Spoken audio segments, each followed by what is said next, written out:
ਕਿਸੇ ਵੀ ਵੱਡੀ ਕੰਟਰੀ ਦਾ ਜੋ ਤੁਸੀਂ ਵੀਜ਼ਾ ਅਪਲਾਈ ਕਰਦੇ ਹੋ ਤਾਂ ਜਿਹੜਾ ਕਵਰਿੰਗ ਲੈਟਰ ਹੈ ਬਹੁਤ ਇੰਪੋਰਟੈਂਟ ਹੁੰਦਾ ਹੈ, ਕਿਉਂਕਿ ਕਵਰਿੰਗ ਲੈਟਰ ਤੁਹਾਡੀ ਪੂਰੀ ਵੀਜ਼ਾ ਐਪਲੀਕੇਸ਼ਨ ਦੀ ਸਮਰੀ ਹੁੰਦਾ ਹੈ। ਕਿਵੇਂ ਬਣਦਾ ਹੈ ਕਵਰਿੰਗ ਲੈਟਰ, ਕਿਹੜੀਆਂ ਗੱਲਾਂ ਦਾ ਧਿਆਨ ਰੱਖਣਾ ਪੈਂਦਾ ਹੈਗਾ, ਪੂਰੀ ਜਾਣਕਾਰੀ ਦੇ ਲਈ ਮੇਰੀ ਅੱਜ ਦੀ ਵੀਡੀਓ ਜ਼ਰੂਰ ਦੇਖੋ। ਸਤਿ ਸ੍ਰੀ ਅਕਾਲ, ਮੈਂ ਇੰਦਰਜੀਤ ਸਿੰਘ, ਤੁਸੀਂ ਦੇਖ ਰਹੇ ਹੋ ਟੂਰਿਸਟ ਇੰਡੀਆ ਇੰਸਟਾਗ੍ਰਾਮ, ਫੇਸਬੁੱਕ ਤੇ YouTube ਚੈਨਲ। ਦੋਸਤੋ, ਮੇਰੀ ਅੱਜ ਦੀ ਵੀਡੀਓ ਦਾ ਸਬਜੈਕਟ ਹੈਗਾ ਟੂਰਿਸਟ ਵੀਜ਼ਾ ਵਾਸਤੇ ਕਵਰਿੰਗ ਲੈਟਰ। ਦੋਸਤੋ, ਜਿਹੜਾ ਕਵਰਿੰਗ ਲੈਟਰ ਹੁੰਦਾ ਹੈਗਾ ਉਹ ਜੇ ਆਪਾਂ ਕਹਿ ਦਈਏ ਕਿ ਤੁਹਾਡੀ ਪੂਰੀ ਐਪਲੀਕੇਸ਼ਨ ਦਾ ਮੁੱਢ ਹੁੰਦਾ ਹੈ, ਸ਼ੁਰੂਆਤ ਹੁੰਦੀ ਹੈ, ਜਾਂ ਆਪਾਂ ਇਹਨੂੰ ਇਹ ਵੀ ਕਹਿ ਸਕਦੇ ਹਾਂ ਕਿ ਤੁਹਾਡੀ ਪੂਰੀ ਐਪਲੀਕੇਸ਼ਨ ਦਾ ਜੇ ਆਪਾਂ ਮੋਰਲ ਕੱਢ ਲਈਏ, ਸਿੱਟਾ ਕੱਢ ਲਈਏ, ਉਹ ਹੁੰਦਾ ਕਵਰਿੰਗ ਲੈਟਰ।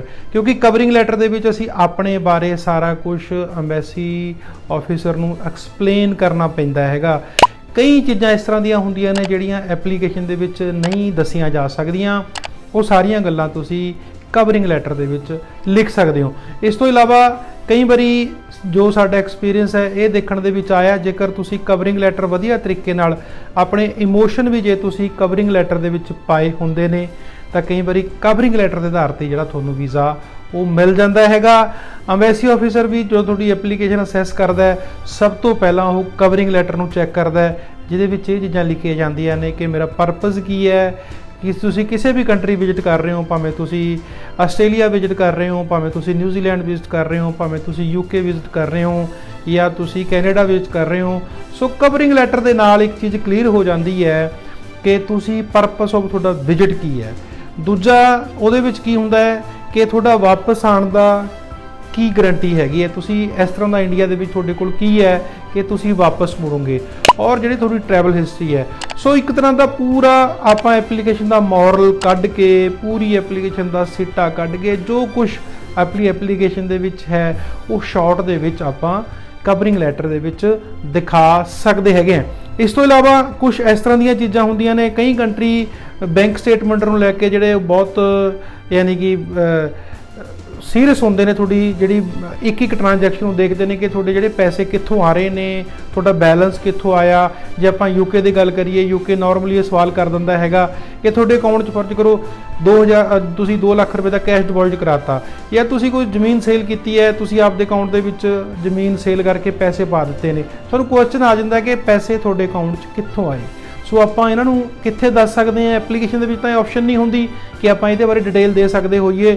ਸੋ ਕਵਰਿੰਗ ਲੈਟਰ ਦੇ ਵਿੱਚ ਆਪਾਂ ਹਰ ਇੱਕ ਚੀਜ਼ ਮੈਂਸ਼ਨ ਕਰ ਸਕਦੇ ਹਾਂ ਕਿ ਜੀ ਇੰਨੀ ਮੇਰੀ ਸੇਵਿੰਗ ਸੀਗੀ, ਫਰਜ਼ ਕਰੋ ਮੇਰੀ ਸੇਵਿੰਗ 2 ਲੱਖ ਰੁਪਏ ਦੀ ਸੀ, ਮੇਰੀ ਆਪਦੀ ਜੱਦੀ ਪੁਸ਼ਤੀ ਜ਼ਮੀਨ ਸੀ, ਮੈਂ ਜ਼ਮੀਨ ਸੇਲ ਕੀਤੀ ਹੈ, ਇਹ ਪੈਸੇ ਮੈਨੂੰ ਮੇਰੀ ਜ਼ਮੀਨ ਤੋਂ ਆਏ ਨੇ, ਜਾਂ ਇਹ ਪੈਸੇ ਜਿਹੜੇ ਮੈਂ ਕਿਸੇ ਨੂੰ ਉਧਾਰ ਦਿੱਤੇ ਹੋਏ ਉਹ ਮੈਂ ਵਾਪਸ ਲਿੱਤੇ ਨੇ। ਸੋ ਇਸ ਤਰ੍ਹਾਂ ਦੀਆਂ ਗੱਲਾਂ ਤੁਸੀਂ ਕਵਰਿੰਗ ਲੈਟਰ ਦੇ ਵਿੱਚ ਮੈਂਸ਼ਨ ਕਰ ਸਕਦੇ ਹੋ। ਜਾਂ ਫਿਰ ਜਿਵੇਂ ਹੁਣ ਫਰਜ਼ ਕਰੋ ਲਾਕਡਾਊਨ ਦੇ ਦੌਰਾਨ ਬਹੁਤ ਸਾਰੇ ਲੋਕਾਂ ਦੀ ਜੌਬਸ ਚਲੀ ਗਈ ਹੈਗੀ ਹੈ, ਬਹੁਤ ਸਾਰੇ ਲੋਕਾਂ ਦਾ ਜਿਹੜਾ ਹੈਗਾ ਬਿਜ਼ਨਸ ਬਹਿ ਗਿਆ ਹੈਗਾ, ਉਹਨਾਂ ਦੀਆਂ ਉਹ ਟ੍ਰਾਂਜੈਕਸ਼ਨਾਂ ਨਹੀਂ ਰਹੀਆਂ ਜਿਹੜੀਆਂ ਲਾਕਡਾਊਨ ਤੋਂ ਪਹਿਲਾਂ ਸੀਗੀ।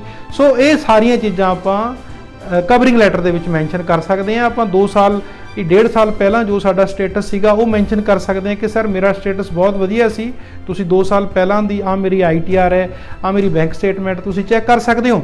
ਤੇ ਪ੍ਰੈਜ਼ੈਂਟ ਜਿਹੜਾ ਹੈਗਾ ਕਰੋਨਾ ਕਰਕੇ ਮੈਂ ਇਹ ਕੰਮ ਨਹੀਂ ਕਰ ਸਕਿਆ ਜਾਂ ਮੈਨੂੰ ਜ਼ਿਆਦਾ ਬਿਜ਼ਨਸ ਨਹੀਂ ਹੋਇਆ, ਸੋ ਮੇਰੀ ਟ੍ਰਾਂਜੈਕਸ਼ਨਸ ਘੱਟ ਨੇ।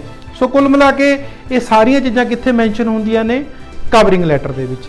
ਤੀਜਾ ਦੋਸਤੋ, ਇੱਕ ਚੀਜ਼ ਹੋਰ ਹੈਗੀ, ਜਿਵੇਂ ਤੁਹਾਨੂੰ ਮੈਂ ਪਹਿਲਾਂ ਦੱਸਿਆ ਕਿ ਇਮੋਸ਼ਨ ਕਈ ਵਾਰੀ ਆਪਾਂ ਨੂੰ ਕਿਸੇ ਕੰਟਰੀ ਨਾਲ ਇਮੋਸ਼ਨਲ ਅਟੈਚਮੈਂਟ ਹੁੰਦੀ ਹੈ, ਜਾਂ ਕੋਈ ਸਾਡਾ ਫਰੈਂਡ ਭੈਣ ਭਾਈ ਉੱਥੇ ਰਹਿੰਦਾ ਹੁੰਦਾ, ਉਸ ਨਾਲ ਸਾਨੂੰ ਇਮੋਸ਼ਨਲ ਅਟੈਚਮੈਂਟ ਹੁੰਦੀ ਹੈ। ਸੋ ਉਹ ਸਾਰੇ ਇਮੋਸ਼ਨ ਅਸੀਂ ਰਿਕੁਐਸਟ ਦੇ ਤੌਰ 'ਤੇ ਵੀ ਕਵਰਿੰਗ ਲੈਟਰ ਦੇ ਵਿੱਚ ਪਾ ਸਕਦੇ ਹਾਂ।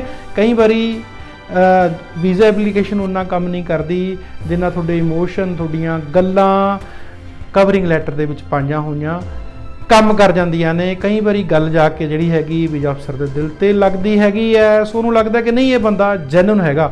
ਸੋ ਕੁੱਲ ਮਿਲਾ ਕੇ ਆਪਾਂ ਆਪਣੇ ਸਾਰੇ ਦਿਲ ਦੇ ਹਾਵ ਭਾਵ, ਆਪਾਂ ਇਮੋਸ਼ਨ, ਉਹ ਸਾਰੀਆਂ ਗੱਲਾਂ ਜਿਹੜੀ ਐਪਲੀਕੇਸ਼ਨ ਦੇ ਵਿੱਚ ਨਹੀਂ ਥਾਂ ਹੁੰਦੀ ਦਿਖਾਉਣ ਵਾਸਤੇ, ਉਹ ਸਾਰੀਆਂ ਆਪਾਂ ਕਵਰਿੰਗ ਲੈਟਰ ਦੇ ਵਿੱਚ ਦਿਖਾ ਸਕਦੇ ਹਾਂ। ਕਵਰਿੰਗ ਲੈਟਰ ਦੋਸਤੋ ਸਟੋਰੀ ਦੀ ਤਰ੍ਹਾਂ ਹੋਣਾ ਚਾਹੀਦਾ। ਜਿਵੇਂ ਆਪਾਂ ਇੱਕ ਐਪਲੀਕੇਸ਼ਨ ਲਿਖਦੇ ਹੈਗੇ ਆ, ਜਿਵੇਂ ਆਪਾਂ ਇੱਕ ਐਸੇ ਲਿਖਦੇ ਹੈਗੇ ਆ, ਉਸ ਤਰੀਕੇ ਨਾਲ ਜਿੰਨਾ ਤੁਸੀਂ ਮੈਕਸਿਮਮ ਆਪਣੇ ਆਪ ਨੂੰ ਐਕਸਪਲੇਨ ਕਰ ਲਓਗੇ, ਜਿੰਨਾ ਵਧੀਆ ਤਰੀਕੇ ਨਾਲ ਤੁਸੀਂ ਕਵਰਿੰਗ ਲੈਟਰ ਦੇ ਵਿੱਚ ਸਾਰਾ ਕੁਝ ਆਪਣੇ ਬਾਰੇ ਦੱਸੋਗੇ ਉਸ ਉਨੇ ਹੀ ਜ਼ਿਆਦਾ ਤੁਹਾਡੇ ਜਿਹੜੇ ਵੀਜ਼ਾ ਆਉਣ ਦੇ ਚਾਂਸਸ ਜ਼ਿਆਦਾ ਹੁੰਦੇ ਨੇ। ਔਰ ਤੀਜੀ ਗੱਲ ਇਹ ਹੈ ਕਿ ਇਹ ਜਿਹੜਾ ਕਵਰਿੰਗ ਲੈਟਰ ਹੈ ਇੰਗਲਿਸ਼ ਦੇ ਵਿੱਚ ਹੀ ਬਣਦਾ ਹੈਗਾ। ਸੋ ਜੇ ਆਪਣਾ ਇੰਗਲਿਸ਼ ਆਪਾਂ ਨੂੰ ਨਹੀਂ ਆਉਂਦੀ ਕਿਸੇ ਬੰਦੇ ਨੂੰ ਤਾਂ ਕਿਸੇ ਜਿਹੜਾ ਇੰਗਲਿਸ਼ ਜਾਣਦਾ ਹੈਗਾ ਉਸ ਤੋਂ ਤੁਸੀਂ ਕਵਰਿੰਗ ਲੈਟਰ ਬਣਵਾ ਲੈਣਾ ਚਾਹੀਦਾ। ਸੋ ਇੰਗਲਿਸ਼ ਦੇ ਵਿੱਚ ਕਵਰਿੰਗ ਲੈਟਰ ਬਣਾਉਣ ਤੋਂ ਪਹਿਲਾਂ ਪੰਜਾਬੀ ਦੇ ਵਿੱਚ ਜ਼ਰੂਰ ਲਿਖੋ, ਤੁਸੀਂ ਉਹਦੀ ਟਰਾਂਸਲੇਸ਼ਨ ਕਰਵਾ ਸਕਦੇ ਹੈਗੇ ਹੋ।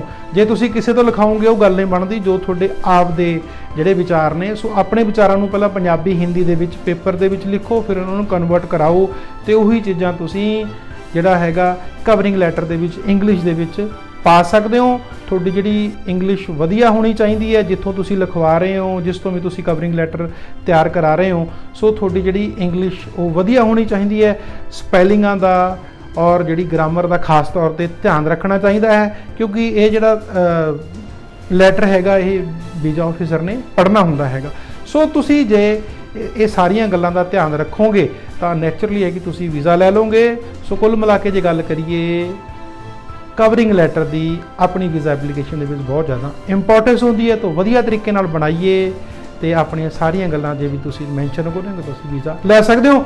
ਸੋ ਉਮੀਦ ਕਰਦਾ ਹਾਂ ਕਿ ਤੁਹਾਨੂੰ ਮੇਰੀ ਅੱਜ ਦੀ ਵੀਡੀਓ ਵਧੀਆ ਲੱਗੀ ਹੋਊਗੀ। ਹੋਰ ਵਧੇਰੇ ਜਾਣਕਾਰੀ ਲਈ ਤੁਸੀਂ ਮੈਨੂੰ ਫੇਸਬੁੱਕ ਤੇ ਲਾਈਕ ਕਰੋ, ਵੀਡੀਓ ਸ਼ੇਅਰ ਕਰੋ, ਇੰਸਟਾ ਤੇ ਫਾਲੋ ਕਰੋ, WhatsApp ਤੇ ਮੇਰੀ ਵੀਡੀਓ ਸ਼ੇਅਰ ਕਰੋ, ਜਾਂ ਮੈਨੂੰ ਤੁਸੀਂ YouTube ਤੇ ਸਬਸਕ੍ਰਾਈਬ ਕਰੋ, ਬੈਲ ਦਾ ਬਟਨ ਦਬਾਓ ਤਾਂ ਕਿ ਆਉਣ ਵਾਲੀ ਹਰੇਕ ਵੀਡੀਓ ਤੁਹਾਨੂੰ ਸਭ ਤੋਂ ਪਹਿਲਾਂ ਮਿਲ ਸਕੇ। ਹੋਰ ਵਧੇਰੇ ਜਾਣਕਾਰੀ ਲਈ ਆਪਣਾ ਕੇਸ ਡਿਸਕਸ ਕਰਨ ਲਈ, ਕੇਸ ਅਪਲਾਈ ਕਰਨ ਲਈ ਤੁਸੀਂ ਹੇਠ ਲਿਖੇ ਨੰਬਰਾਂ ਤੇ ਕਾਲ ਕਰ ਸਕਦੇ ਹੋ। ਧੰਨਵਾਦ। ਸਤਿ ਸ਼੍ਰੀ ਅਕਾਲ।